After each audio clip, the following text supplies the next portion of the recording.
The first method, which I think is the most popular one, is called 9-head fashion figure technique. It is basically using a head to be the unit of measurement.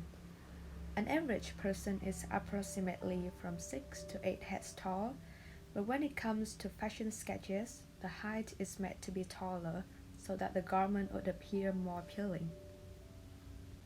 The first step is to draw the outline of the figure. So I draw 10 lines to represent 9 heads. When you draw on an A4 paper, the distance between each line should be about 2.5 cm.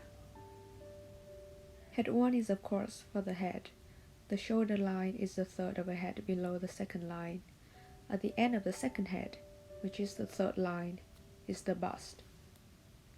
The waist and elbows are about a sixth of a head above the fourth line. The width of shoulders and waist may vary in different body types, so just draw the shoulders to be about 1.5 heads and the waist is about 1 head wide. Then the hips. I think I forgot to mark it. You can indicate the hips to be 2/3 of a head below line 4. I usually draw hips to be as wide as shoulders. Down to line 5 is the groin and wrists. Now the difficult part is over, and you can easily place the knees on line 7 and the ankles on line 9. The final head is for feet on high heels.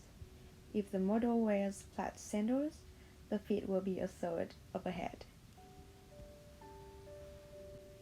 I usually draw the arms at the end, so I mark elbows and wrists first and finish the figure.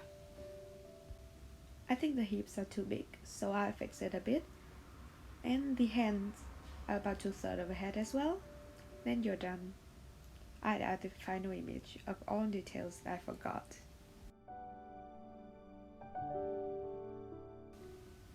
Okay, now we come to the second method. I'll break the body into 3 parts. The first part is the torso, and the other 2 are the legs.